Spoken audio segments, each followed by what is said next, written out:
Saudara sekalian, jumpa kembali dalam Renungan Harian GKI Kebonjati hari ini.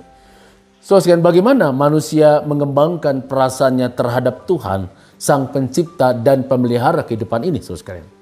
Umumnya perasaan itu dapat dibagi dalam dua bentuk. Yang pertama, saudara sekalian, manusia merasa gentar di hadapan Allah. Allah dialami dan dirasakan manusia sebagai sesuatu yang sangat berkuasa, luar biasa, tak terhampiri, kudus, luar biasa agungnya. Dan manusia merasa dirinya sangat kecil dan tak berdaya di hadapan Tuhan. Tuhanlah pribadi yang menggetarkan hatinya karena betapa besar kuasa dan kasih-Nya. Sedangkan bentuk yang kedua, saudara, ialah manusia merasa tertarik atau terpesona karya Allah. Allah dialami atau dirasakan sebagai pribadi yang baik, penuh kasih, peduli, menenteramkan, memberkati, menakjubkan. Manusia merasakan hal seperti ketika dalam hidupnya dia mengalami banyak hal yang indah, banyak hal yang baik. Entah itu kesembuhan, kesuksesan, berkat, kesehatan, dan banyak hal lain. Nah, di hadapan Allah yang seperti ini manusia merasa damai dan bahagia. Allah dilihat sebagai pribadi yang menggemarkan atau menyukacitakan hatinya atau mempesona dirinya. Jadi saudara sekalian, dalam hidup ini Tuhan dilihat sebagai pribadi yang menggetarkan, tetapi juga sekaligus pribadi yang menggemarkan atau mempesona dirinya. Karena itulah saudara sekalian, di hadapan Allah yang begitu menggetarkan dan mempesona dirinya, manusia merasa betapa kecil dirinya di hadapan Tuhan. Betapa lemahnya manusia, tetapi betapa kuat dan dahsyatnya Tuhan. Betapa berdosanya manusia, tetapi betapa kudus dan mulianya Tuhan. Nah, saudara, di dalam Injil Yohanes pasal 1 ayat 1, kita menemukan sebuah berita yang mengatakan bahwa pada mulanya adalah firman.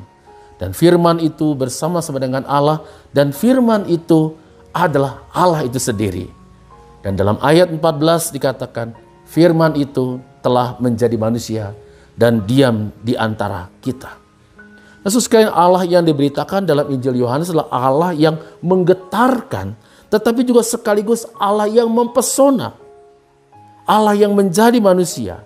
Kristus lahir sebagai manusia di Bethlehem adalah peristiwa yang sungguh-sungguh menggetarkan, luar biasa, mempesona kehidupan manusia.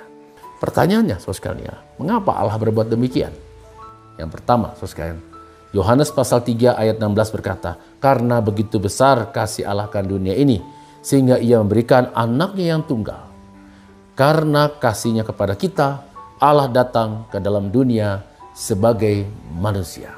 Allah yang begitu luar biasa, begitu dahsyat menjadi manusia karena kasihnya. Yang kedua, karena Allah yang kita kenal dalam Yesus adalah Allah yang Immanuel, Allah yang beserta kita. Allah yang mau hadir dalam pergumulan saya dan saudara. Allah yang mau hadir untuk memberikan terang dan harapan bagi kehidupan kita.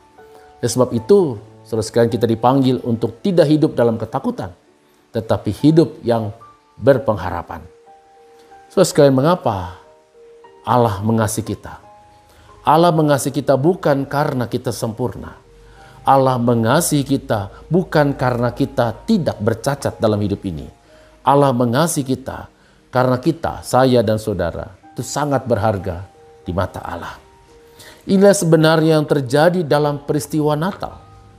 Ketika Allah menjadi manusia, ada sebuah peristiwa yang seharusnya menggetarkan dan mengagumkan kita atas apa yang telah Allah lakukan bagi saya dan saudara, bagi kita semua. Sekali sebentar lagi kita akan menyambut hari Natal. Meskipun Natal tahun ini tidak sama seperti tahun-tahun sebelumnya, di mana pandemi COVID-19 membuat kita terbatas geraknya. Kita tidak dapat beribadah di hari Natal seperti sebelum-sebelumnya. Kita merayakan Natal di tengah rasa resah dan gelisah karena pandemi yang kita hadapi bersama memberikan dampak yang sangat besar bagi masalah ekonomi keluarga kita dan juga masalah ekonomi bangsa ini.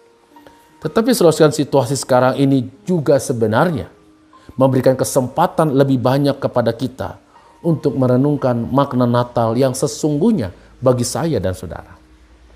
Ketika saudara mengingat kembali peristiwa kelahiran Kristus di Bethlehem, apakah dalam lubuk hati saudara yang paling dalam semakin tumbuh rasa cinta, hormat, dan bakti kepada Allah yang kasihnya sangat menggetarkan dan membuat kita terpesona akan luar biasanya kasih Allah kepada kita? Ketika kita mengingat kembali peristiwa Natal, apakah kita menjadikannya sebagai momen untuk memperkuat pengharapan kita bahwa jika Tuhan beserta kita, maka kita mempunyai hidup yang berpengharapan. Pengharapan yang akan membuat kita untuk terus maju melangkah menuju hari esok, bangkit kembali atau semakin teguh karena kita diingatkan kembali bahwa kita mempunyai Allah yang Immanuel, Allah yang beserta dengan kita. Kita memang tidak tahu akan hari esok, saudara sekalian. Tetapi satu hal yang pasti, kita tahu dengan siapa kita berjalan menuju hari esok, yaitu bersama Yesus yang adalah Allah yang beserta dengan kita. Selamat menyambut hari Natal. Selamat menyambut karya kasih Allah yang menggetarkan dan mempesonakan kita. Selamat menyambut Allah yang hadir dalam hidup saya dan saudara. Tuhan memberkati kita. Amin.